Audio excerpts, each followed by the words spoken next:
to the next episode of the CAPB podcast. I am honoured to have a fellow RAMC veteran on today's pod in Dan Searson from Challenger Wild. Welcome, Dan. Hi, guys. Hope you're well. We are. Thank you very much. It's a fabulous day. You know, the kids are nearly back in school. Very nearly. Today, so nice bit of peace. Nice bit of peace and quiet at home for once. Definitely, mate. Definitely. How are you, mate? Thanks for giving up the time. We appreciate it. We really appreciate it. Really good. We're banging our busy season at the moment. So it's been a really busy summer. We've delivered some really good high profile events, and then literally I've got a week, and then we're on to some huge projects that run all the way through to mid-November. So it's busy time. Business is good. It's doing okay. I've always said you have to adapt and evolve, and a lot of businesses that just sit still don't survive or don't thrive. So we are constantly evolving, constantly looking at different avenues, different markets, and building relationships with different people. Love that. I love that too, mate. So to take it back, obviously this podcast is about veterans. So we kind of want to take you back to your military career. Where it all started, and obviously if you'd like to just give us an overview of that'd be great. Yeah, I will, and there's lots that I've not told Matt before, so he's going to learn a few bits about me here. So the inspiration for me joining the army, and this is important because ultimately it's also the inspiration for what I'm doing now with Challenge the Wild, was my grandfather. You'll be pleased to know he was a Royal Engineer. He was on D-Day. He served a total of 30 years in the military. And when I grew up, he spent a lot of time with me. And actually, I went to live with him for a large chunk of my sort of young life. So he was the reason that I got an interest in the green. For some reason, the Army thought it sensible to make me an Army scholar at a very young age. Sent me off. They used to have something called junior leaders. I just wanted to run off and join the army, but they went, no, you are officer material. So I endeavoured to do the typical thing of finish my education, go to university. Had to go to the OTC because of the sponsorship before I went to Sandhurst in 97. And then there's sort of two phases to my military career. There's the regular service and the reserve service. The reserves being really important, as Matt knows, in the Army medical world, incredibly important. So first half, I was a young troop commander through to an adjutant and an ops officer, and did my tours, did my exercises that you would expect during that busy period. And then latterly, I sat in the reserve unit, which is where I met Matt, and I ran the sort of training as the training officer. And then after Matt left for the final time, for the second time, I took over as the executive officer there to get us through COVID before leaving in Feb 23. So I've not actually been out that long. It's really interesting that I think you're the first person we've had on the pod who's had the split career, and a military career, in the sense that you've got, proper time in the trenches if you want in a regular service, but then have also, gone into the reserve service. How did you find moving from regular to reserve, first of all, Dan? Well, I had a short gap, but it's completely different. And I think when you're in that regular mindset of how things should be, the processes, the structure, and then all of a sudden you go and I don't like the fact that a lot of people call the reservists weekend warriors or whatever they call them, because to put it bluntly, especially in the AMS and some of the other trades, if they weren't there, the regular army wouldn't function. It's as simple as that. Yeah. Medics need clinical competency. They need to be working in their day-to-day jobs within the NHS and further afield. So it's vital, but it took me quite a while to adapt because it isn't the same. It requires different skills. As you know, it requires a completely different understanding to what they're there for, as opposed to in the regular army. It's something that I will totally echo everything you've just said there. I was a PSI, and I went to 207 Field Hospital in Manchester, and I went there keen, I'd just come off an operational tour. I was, rigid. And then I worked with the reserves, and you're right. If you go there with that mindset that they should be doing all this stuff, you've missed a trick. Yeah. Whereas if you realize that they're there and the effort and the commitment they put in, and people can say, oh, they've only got to commit 28 days. And you're like, yeah, that's a full month on top of their full life, full careers, yeah, and full jobs. Key, mate, because people forget they're there because they want to be there. Yeah. They do everything because they want to be there, not because they're necessarily being told to do it. But don't get me wrong, I'm so glad that I've had that regular service as well, because one, I wouldn't have changed it for the world, but secondly, I think it gives you that extra background knowledge to help you when you work in the reservist world. Yeah, definitely. It's that level of credibility that comes and that experience of going through stuff. I still find it really odd that I'd have lieutenant colonels and colonel doctors who'd call me sir, and I'd say, no, it don't work like that, mate. I have to call you sir, but there you go. For me, it was I served for 23 years, and the 3 years I spent as a PSI at 207 were the best of my career. I had such a great time because you had the autonomy to do more. But yeah, so good unit. Mega, Dan, mega, and thanks for sharing that part. So your military career and your hobbies. Yeah. You then, where did the idea come from to leave altogether and create a business? And great challenge a while. The business came whilst I was serving in the reserves. It didn't start when I left regular service. The reserves were very good to me, as you know. They had gaps in certain areas, and from going in, they were captain adjutant for 2 years, so they gave me a contract to cover that. They sent me off to do a master's degree in humanitarian response. They were very, very good to me. But in the background, I knew that couldn't continue. That wasn't going to be there forever. And that I needed to really find a second career, because all I'd ever known from being a kid, like many of us, was serving. So I'd always have a love of the outdoors. I took advantage of my time in the regulars to get the right AT qualifications and everything that I needed. But it was a stroke of luck, actually, that sort of Challenge the Wild came along. A friend of mine who was actually a friend of my wife's, they worked for a big radio station, and they were all in the office, and the head of the radio station said, oh, we really want to do an outdoor charity challenge, the National Three Peaks. Does anybody know anything about it? And they didn't want to pay for it, as a lot of people don't. But she said, well, speak to my mate Dan. He's serving. He's in the reserves now. He's done this. Speak to him. I'm sure he'll help you out. So I this is about 6 years ago now, I sort of met them, had a chat, took them away. And that was really where Challenge the Wild came from, because I realised, even though that one was a freebie, I realised there was potential for me to create a business out of outdoor events.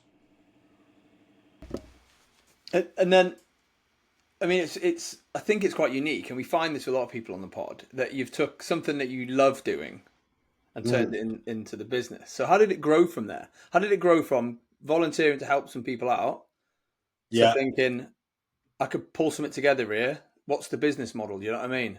What did it look like? I mean, first and foremost, everybody thinks it's easy to go and work in the outdoors, and everybody, sometimes people turn around to me and they go, you've got the best job in the world. Well, when I'm on event, I have got the best job in the world, but there's an awful lot of stress and pressure that goes on behind the scenes, managing the business, bringing in the clients, etc., etc. But for me, the outdoor space needed to be viewed in a different way. There were lots of providers out there that were offering outdoor event packages, whether it was hikes or multi-activity stuff. So what I did, market research, is I booked myself on them. They didn't know I was going to set my own business up, but I booked myself on them, went to see what it was all about in the civilian world, But I realised something, that all the activities were good, but we don't do it the way the Americans do it. When the Americans provide a service around that outdoor activity, so little touches that, you know, when you rock up at your venue, you're welcomed properly in the right place with drinks and snacks and, you know, all healthy orientated. The briefs are right. You know, it's more than just outdoor activity. It's service from the start to the finish. Something when I've been and delivered in America, they do it incredibly well.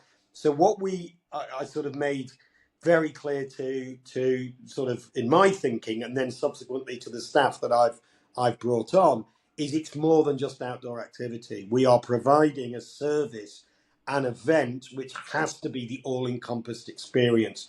Best food, you know, best accommodation.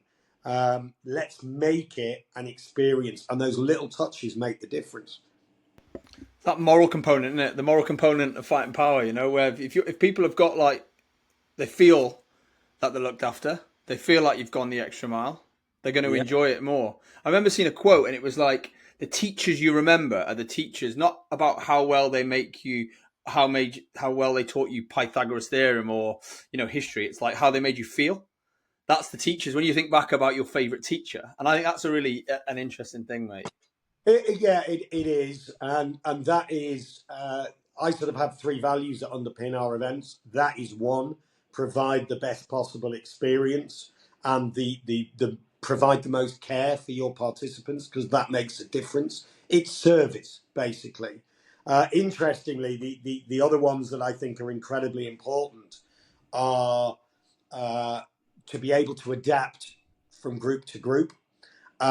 We get veterans, police, prison officers, corporates, NHS, charities. We even get the odd 70-year-old birthday party. What we have to do, and again, it's a skill that we've got it from the background in the military, because part of being a good leader is being able to adapt to different people at different times. But I've really emphasized that with my staff, that we need to adapt our approach depending upon which group it is, and even within that group with particular individuals. And that's a skill, but it's something that we've worked really hard on over the last 5-6 years. And actually, the guys do a fantastic job of doing that. So that's the second value that I sort of push in there. And what's the third? The third is, believe it or not, education. So we have the ability, because we are providing something in the outdoors, to educate every single one of our participants, but in a fun and exciting way. So I live by a set of rules in life anyway, called the 6 pillars of resilience. I've lived with those through my entire military career and now through our events. And that is what we teach our participants through outdoor activity. And those 6 pillars are good mental well-being, good physical well-being, positive relationships, meaningful employment, personal and collective safety, and inclusivity. And we use the outdoors in a fun way to get those messages and educate people who come. That's a fantastic message, that, Dan, to put across.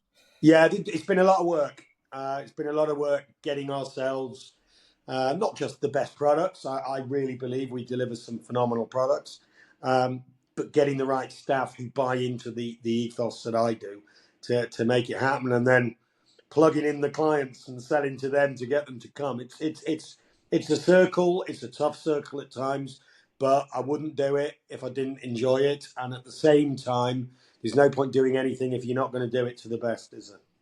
So obviously that, like, your business is thriving, and I want to try and see if we can gain some your insights and lessons learned. Now, obviously 6 years ago, we've been through quite a torrid time since then, particularly COVID. And like, I would like to understand how you as a business lessons from that potentially, and how, because it's particularly an outdoor business, and obviously COVID shut down the whole of everything really. So yeah, it did, but it also did us a massive favour for when we came out, because everybody wanted to get out. Yeah.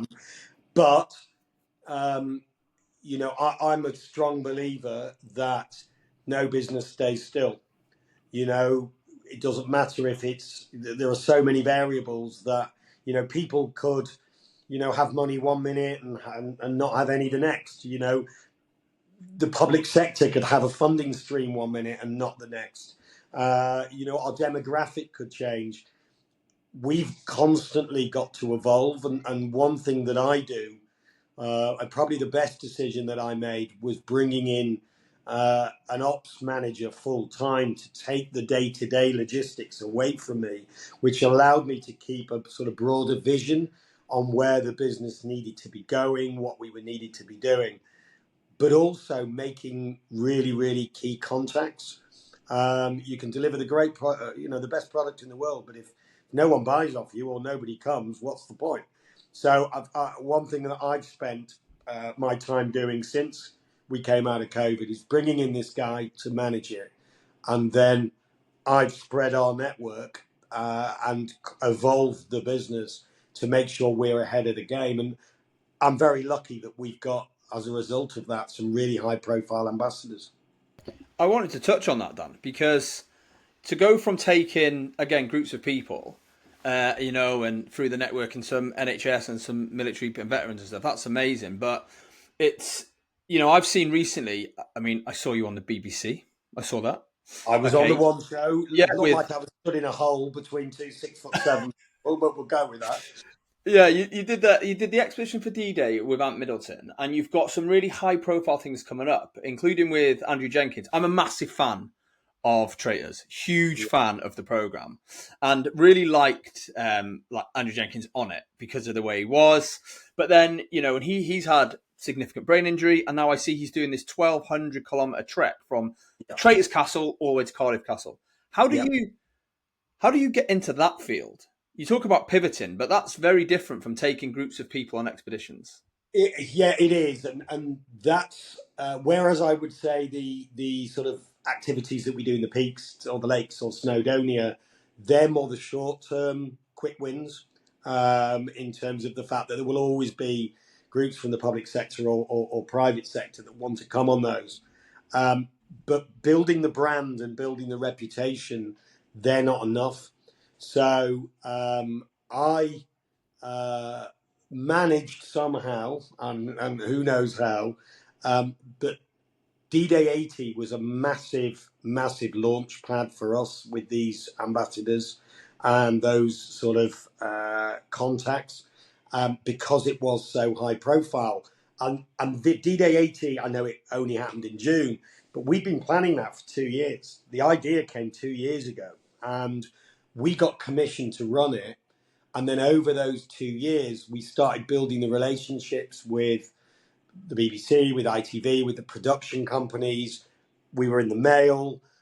We've done a number of radio pieces. And it was all because we'd been commissioned to run this D-Day 80. It was our idea. It's just we presented it and it had been agreed. And because of that, we developed a close relationship with Julia Bradbury, the TV presenter. And I now deliver all of her events. We've got the next one coming up in 2 weeks. We developed relationships with Ant and his team. He was phenomenal on D-Day 80, absolutely brilliant in everything that he did. And there'll be more to come in that space. We are getting our heads together regularly to plan what's next with Team Ant and Team Challenge the Wild. But when you're good enough for people like that, or people like that recommend you, then the likes of the Traitors, Andrew, a guy, well, if they're good enough for Ant, they're good enough for me. And we still have to pitch for it. We still have to develop that relationship with him. But that's how it works. And, we've had D-Day 80. We've got his big Castle to Castle hike coming up. We've got 2 that we're doing, one for Radio X and one for Classic FM. The Radio X one is for Toby Tarrant, and there's a host of big names associated with that. And all that's come because we are building that reputation of being able to deliver these high-profile events. And the fact I don't take any shit. So there you go. I think it's important. Like, as I say, it's like, I don't imagine when Challenger Wild was an idea, was a word, was a sentence on a bit of paper about what business.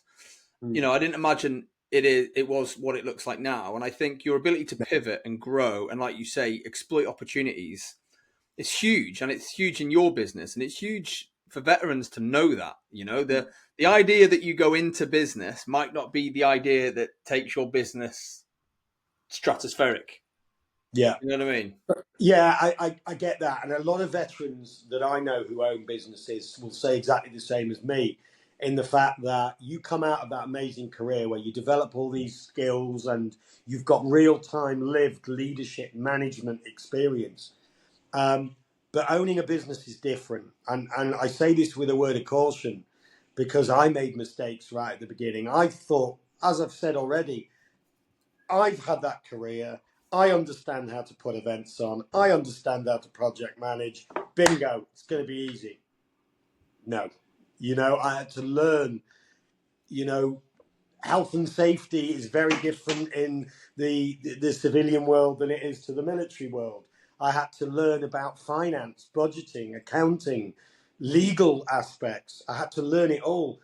But the biggest thing is I had to learn how to sell. Something I've never really had to do in my military career. I had to learn how to sell what we do. And the biggest compliment, I think, is that people now say I'm very good at it because I'm so passionate about it. And because I go in there and there's that, that excitement, there's that happiness, there's that, that motivation that we want to do it and they can do it. And I think that's really important.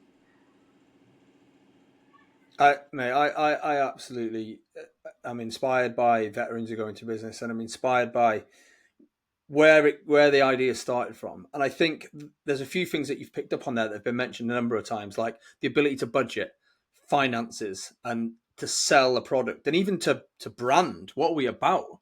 And I think the key golden thread in all of the people who started business is they care about what they're doing.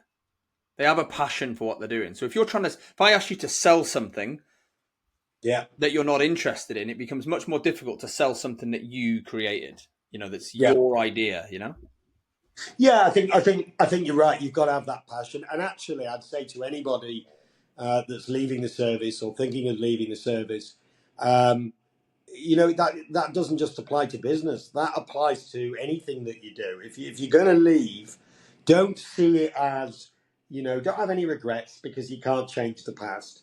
Don't look at it as anything other than you're moving on to phase 2 or phase 3, whatever it is.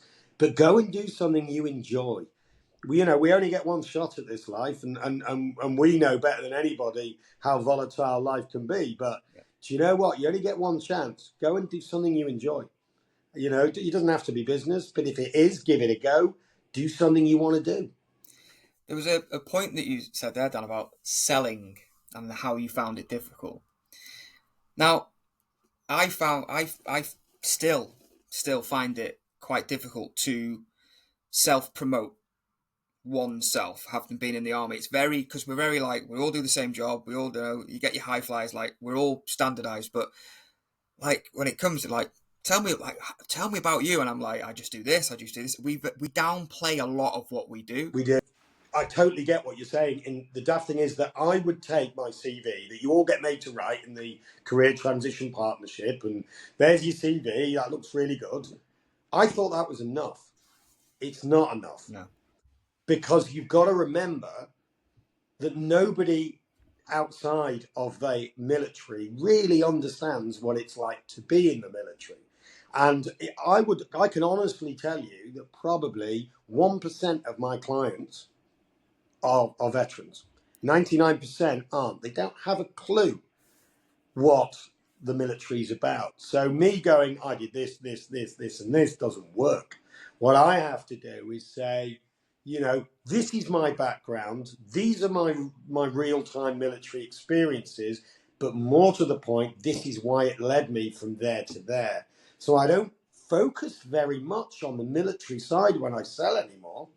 it gives me the credibility without going into detail. Does that make sense? It does, yeah. Dan, just all of the stuff you're talking about really resonates with me and someone else, some of the other guests we've had on the pod.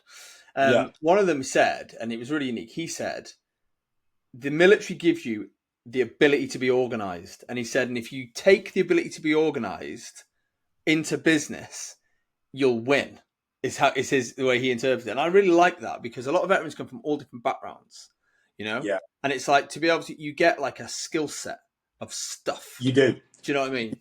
Yeah. An organization is one of the key things that you get. I think there's another two. I think there's three really key messages that I would love, everybody to recognize that the military teaches you, regardless of rank, regardless of cap badge, regardless of time served, and organization is key. It gets me through managing my business. Leadership, we all do that. And actually leadership is key. And then the other one is, I sort of bung them into one, but communication and discipline. And actually those skills are, out of everything that we did, those skills are the ones that help me the most. Love that. Absolutely love that, Dan. Yeah, definitely. Yeah. So Dan, we're coming towards the end of the pod. We like to keep it a micro series, but basically tell us in a few words what puts Challenge the Wild above all its competitors.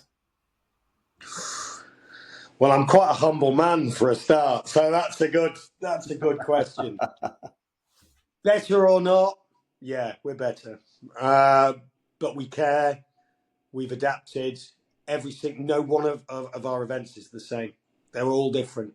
Whether it's different activity, a different approach to participants, a different approach to service, or whether it's managing higher profile individuals, fundraising, you name it, they're different. And we've got the skills and the ability to change it, to make it right for the people that come.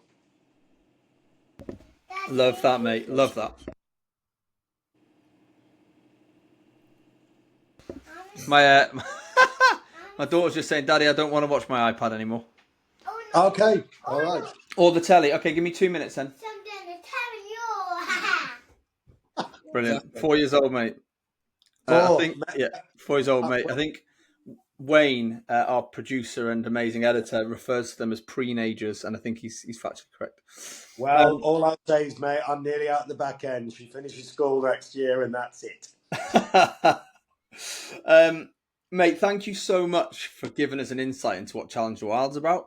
Now, I've followed your journey from the start, mate. We've known each other, we served together, and it's really nice to see it doing so well, mate, and growing into what it is. And when I see high profile things like supporting on the big trek for the Andrew Jenkins, and I see Judy Bradbury, and I see Ant Middleton all on your feed, and I see these these high profile people choosing you to support their events. I think that only is a testament to the business you've built, and the product you provide. I think it's fantastic, mate. Yeah, we've got a few more coming in that I'm embargoed to talk about yet, but we've got a few more on the pipeline coming to the party. Well, we'll definitely look out for them, most definitely. Yeah, imminently as well. So you'll see. But if you need a podcast to support one of these events, I know a couple of veterans, mate, they're not bad. They can look after themselves, walking about and that. 100%. And we're walking past your neck of the woods with Andrew.